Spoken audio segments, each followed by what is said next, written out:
கற்பூரம் வெளிதான் அந்த இலை பக்கத்திலேயே சூடம் திருநூறு வச்சு சுத்திடுறாங்க. இந்த சூடமெல்லாம் அமையணும். 9 சூடத்துக்கும் அந்த மகள ஜோதி ஏற்றி 9 நவகிரகத்துக்கு நவகிரக தோசை நிவர்த்தி பண்ற 9 இலையில அது ஏன் உப்பு பால், உப்பு மகாலட்சுமி, பால் சந்திரன். இந்த சந்திரன் மகாலட்சுமி நம்மளை பிடிச்ச டைரக்ட் தோசை நிவர்த்தி ஆகிறதுக்காக தான் இந்த பரிகாரம். இது எல்லாம் முடிஞ்ச உடம்பு சுத்தமாயிடும். உப்பு பாலை ஒன்னா சேர்க்க மாட்டேங்க, ஆனா ஒரு காலத்துல சேர்ந்துச்சு. உங்களுக்கு தெரியுமா? பாலாறு தேனாறு பாலாறு ஓடிச்சுட்டாங்கல்ல, அப்ப உப்பு கடல்ல இருந்து பாலாறு ஒரு காலத்துல ஓடிச்சா, அப்ப உப்பு பாலம் சேர்ந்துச்சுல. ஒரு காலத்துல ஆறு வந்து பாலாறு ஓடிச்ச, அந்த பாலாறு ஓடிச்சுல பாலாறு செல்வமா பாக்கியமா நீங்க வாழ்ந்து சொன்னாங்க. ஒரு காலத்துல திருப்பாலம் கடல், அப்ப பால் கடல் இருந்துருக்குல்ல ஒரு காலத்துல, அப்ப கடலோட உப்பு மதல் இருந்துருக்குல்ல, அப்ப உப்பும் பாலும் கர்மத்தை வைக்காத சமத்தத்தை போய் குடிங்கன்னு சொன்னாங்க. அதனால உப்பும் பாலையும் வீட்டுல சேர்த்துக்கன்னு சொன்னேன். புரியுதுங்களா? இந்த பரிகாரத்தை பண்ணி இந்த தோஷம் எல்லாம் கழிச்சிட்டீங்கன்னா, அந்த பூஜை பண்ணி உங்க முகம் அல்லாத பூரா அந்த ஊத்துறோட கை காலி எல்லாம் தேய்ச்சி ரெடி வந்துடணும். எல்லாம் முகத்தை எல்லாம் போட்டு தேய்ச்சி நல்லா வீட்டில் வந்து குளிச்சுட்டு காலையில ஒரு 7 நாளைக்கு சூரிய நமஸ்காரம் பண்ணிட்டீங்கன்னா இந்த உடம்பு நம்மளுதான் உங்களுக்கு சந்தேகமா. அப்போ இது ஒவ்வொருத்தருடைய வீட்லையும் இந்த பரிகாரம் கிடைச்சா எப்படி நல்லா இருக்கான்னு சொல்லுங்க.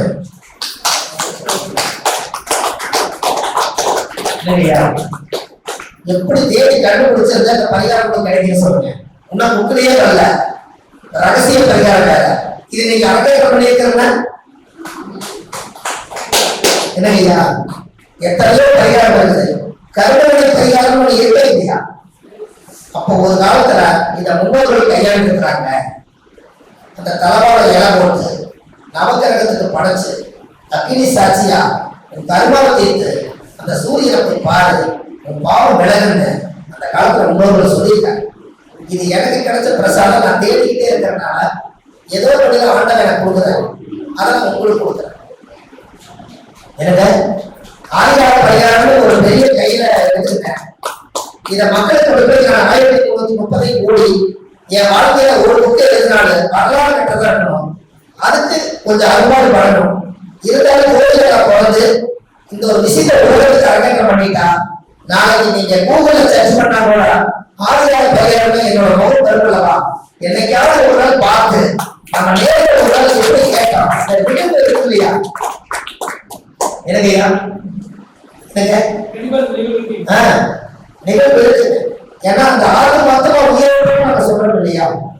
இதுல எந்த விதமான ஆரோக்கியத்தை உள்ள கொண்டு வராங்க, என்ன நம்ம தெரிஞ்சு வச்சுக்கிறோமோ அதை அப்படியே கொண்டு போறோம். இதுதான் பிரபலத்தை எது.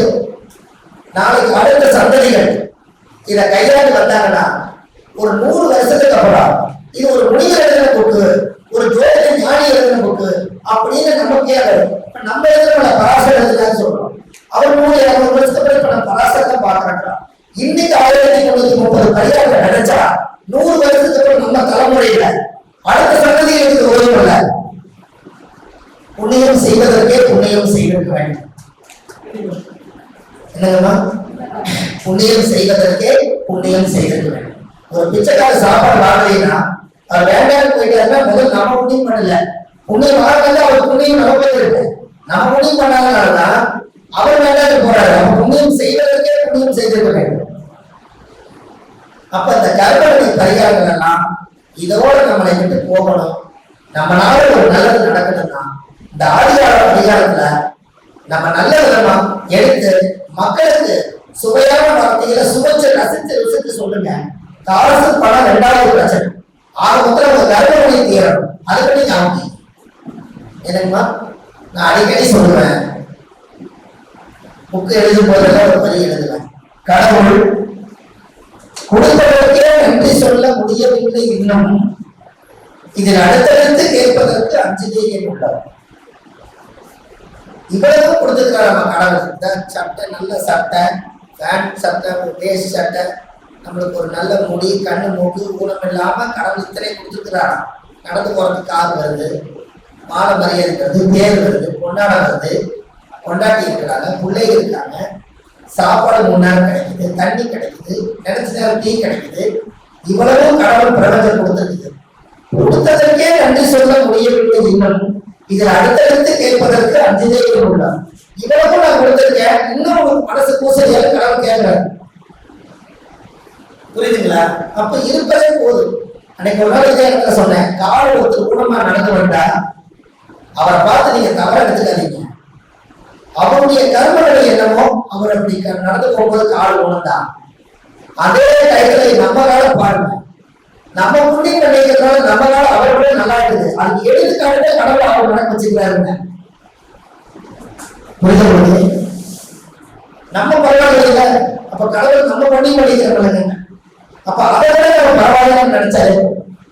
அப்ப ஜோதிடம் ஒவ்வொருத்தர் ஜாதகத்தை பார்க்கும் போதும் அந்த பிரம்ம ஜோதி தெரியுமா, அது தெரிஞ்சு திடமா சொல்லுது. அதனால ஜோதி இடம், அந்த இடத்துல தெரியுமா, அதனால ஜோதிடம் பேர் வச்சாங்க. முன்னோர்கள் பேர் வச்சதே ஜோதிடம். ஜோதி அவங்க ஜோதி ரூபா நம்ம கோயில நம்ம ஜாதக கட்டத்தை எடுத்து வச்சா அந்த ஞானம் அந்த நேரம் என்ன தோணுதோ அதை சொல்றதே ஜோசியம். உங்ககிட்ட இருந்து என்ன வருதோ அந்த மக்களுக்கு போய் சேர போகுது. அப்புறம் நம்ம விடமா சொல்லணும், அதுக்கு ஒரு ஏற்படும். அப்போ இந்த கர்ம பரிகாரத்தை உங்க வீட்டுல முதல் நம்ம ஜோசியரா இருக்கிறவங்க முதல் நம்ம தான் பண்ணணும்.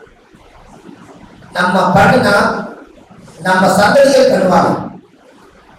அப்ப உப்பும் வாழும் கலந்து இனிமேல் நீங்க குளிச்சாலே பிரச்சனை தீர்ந்துச்சுங்கிற ரகசியம் உங்களுக்கு தெரிஞ்சிச்சா? இது வரைக்கும் யூடியூப்ல தெரியல. இனிமேல் எல்லா பெண்களுமே உப்பும் வாழும் கலந்து கொஞ்ச நேரம் குளிச்சா நீங்க திருப்பண கடலை போய் குளிச்சுட்டு வந்ததுக்கு சமம். ஆனா வெறும் பச்சை தண்ணி தான் மூணு ஊத்திக்கிறோம், இல்ல சவல தண்ணி வருது, இதுதான் சுடுதண்ணி காய வச்சு ஊத்துறோம். இந்த உடம்பு சுடுறதுக்கு நம்ம ஊத்துறோம், உள்ள இருக்கிற கருமா கழிலையே. கேட்டுக்கலாமா? பச்சை தண்ணி ஊத்துறா கூழ் எடுத்துட்டு உடம்பு சுடுறதுக்கு சுடுதண்ணி ஊத்துறீங்க, உள்ள இருக்கிற கருமா அப்படியே கெப்பாசிட்டா இருக்கு. அது என்னைக்கு நம்ம வெளியேற்றுவோம். இதெல்லாம் நீங்க செய்யும் போது உங்க உடம்பு சந்தன வாடை, சப்பாது வாடை, பன்னீர் வாடை, மூலிகை வாடை அடிக்கணும்னா நம்ம துருதோஷம் எல்லாம் போகிறதுக்காக இந்த பரிகாரம் பண்ணிட்டு உடம்புல மூலிகை வாசம் உள்ள பொருள்கள் எல்லாம் ஜப்பாது பன்னீர் இதெல்லாம் பூசி நம்ம எப்பவுமே நறுமணமா இருந்தா நம்ம ஜாதகத்துல எப்போதுமே நீங்க திருமணமா வாழ்வீங்களா? அந்த காலம் சொல்லியிருக்காங்க. எப்படி திருமணம் ஆனா என்ன சந்தோஷமோ அது எல்லா நாளும் நறுமணம் திருமணமா மாறும். அப்போ இந்த தோஷங்கள் எல்லாம் சுத்தப்படுத்தினா நம்ம நல்லா இருக்கலாம். அந்த காலத்துல இருந்தாலும் இவ்வளவு கைகள் இருக்காங்க. அப்படியே சந்தனம் பூசிக்குவாங்க. நல்ல காரியம்னா ஊர்ல சந்தனம், மாதல சந்தனம் ஊர்ல கல்யாணம். அதை பார்த்தாலே யாரும் கல்யாணம் தெரிஞ்சிருமா? அப்படி தமிழ் வருவாங்க. அந்த அந்த அளவுக்கு போய் சென்று வேற பேச்சு.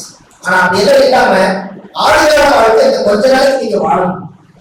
அப்படி வாழ்க்கை பாருங்க, நமக்கு நம்மளே ஜம்மன் இருக்கும் இல்லையா? நமக்கு நம்மளே நல்லா இருக்குங்க. யாரோட நம்ம நல்லா இருக்கும். வாழ்க்கை சரியில்லைன்னா என்னங்க, அவங்க அந்த வாழ்க்கையில நாம் செய்த பாவத்துக்கு வாழ்க்கை சரியில்லைன்னு ஒரு ஸ்டெப் யோசிக்கிறதுவே நினைச்சு நாம நோயாளி ஆகாம வாழ்க்கையில முன்னேறதுக்கு என்ன வழிகிறோம், நமக்கு பெத்த குழந்தைகளை காப்பாற்றுறதுக்கு என்ன வழிகிறோம், அதை ஸ்டார்ட் படுத்திட்டே காலத்தை கொட்ட வேண்டியதானே. இந்த வாழ்க்கை சரியில்லையே நீங்க நினைச்சிருக்கீங்க. வாழ்க்கை யாருக்கெல்லாம் சரியில்லையோ அவங்க எல்லாம் வந்து முப்பது கர்மங்களை கழிச்சுக்கிறீங்கன்னு அர்த்தம். ஏன் வாழ்க்கை சரியா இருந்தா நம்மளோட கர்மம் தொடராது. தண்டனை அனுபவிக்கணும்ல. ஒருத்தர் 10 லட்சம் கடன் வாங்கிட்டு கடன்கார தொலைஞ்சிட்டு வராங்க, ஒருத்தர் சூசைட் பண்ணி இறந்துட்டா இந்த கடன் அவருக்கு அவரோட கடன். இந்த கடனை அவங்க வம்சம் அடைக்க முடியும்னா இது கர்மாவுடைய இருக்காரு. அடுத்த ஜென்மத்தில் அவன் மாடாக இருப்பான். ஒரு மாடு பட்டம் வாங்கிட்டு வந்து உடம்பு போட்டுருவாங்க, தினம் கூலி போட்டுருவாங்க கடவுள். அந்த கடன் 10 லட்சம் கடன் முடிக்கிறதுக்கு மாடு உயிரோட இருக்கும். அதுக்கப்புறம் மாடு செத்துரும். அப்போ கடன் முடிச்சா மாடு முடிஞ்சிருமே.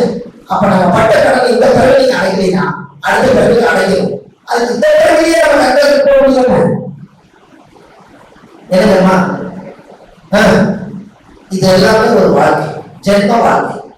அதனாலதான் நாம இந்த வயசுலயே எதெல்லாம் தேடணுமோ அதையெல்லாம் சீக்கிரமா தேடி வச்சுட்டு நம்ம ஒவ்வொரு ஜோதிடர்களும் இந்த மக்களுக்காக, இந்த உலக மக்களுக்காக ஆன்மீக பயணத்துல நம்மளால என்ன உருவாக்கி வைக்க முடியுமோ அதை விதைச்சிட்டு போலாம், அடுத்த சந்ததிகளை அறுவடை போகலாம். என்னையா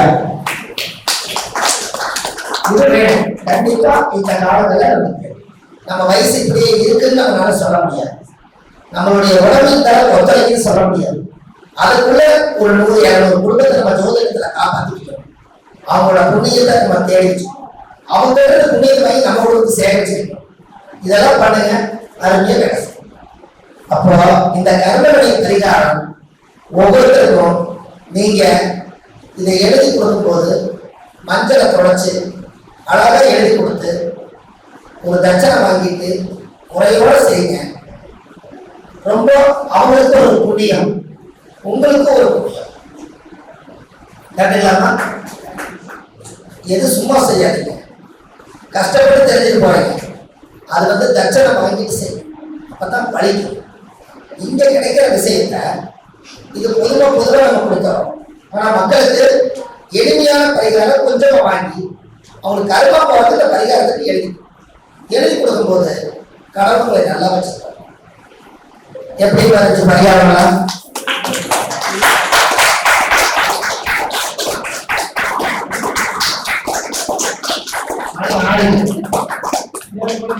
என்னங்கய்யா நேரம் போன தெரியல. என்னங்கய்யா அப்படியா? சந்தோஷம். ரொம்ப நீங்க வெளியூரெல்லாம் போகணும். ஐயா இந்த அளவுக்கு சொல்லி கொடுத்தது வாய்ப்பு கொடுத்தாரு. இன்னைக்கு நாங்க இங்க வேலையெல்லாம் விட்டுட்டு இன்னைக்கு உங்களுக்காக நான் டைம் ஒதுக்கிட்டேன். ஏன்னா நம்ம வள்ளுவர் வாக்குன்னு யூடியூப் சேனல் இருக்கு. இந்த மாதிரி விஷயங்கள் எல்லாம் நான் நிறைய எடுக்கிறத அந்த சேனலை போட்டிருக்கேன். சும்மா இருக்கும்போது அப்படியே நீங்க போட்டுவிட்டு ஒரு வேலை செய்யுங்க. என்னை பார்த்து நீங்க கேட்கறதே இல்லை, குரல் வழியா அது வந்துகிட்டே இருக்கும். நீங்க கேட்டுட்டே ஏதோ ஒரு வேலை செய்யலாம். அதுல கொடுத்துக்கிற பரிகாரம் 998 வீடியோ போட்டிருக்கேன். இன்னும் 2 வீடியோ போட்டா 1000 பதிப்பு கொடுத்துருக்கேன்.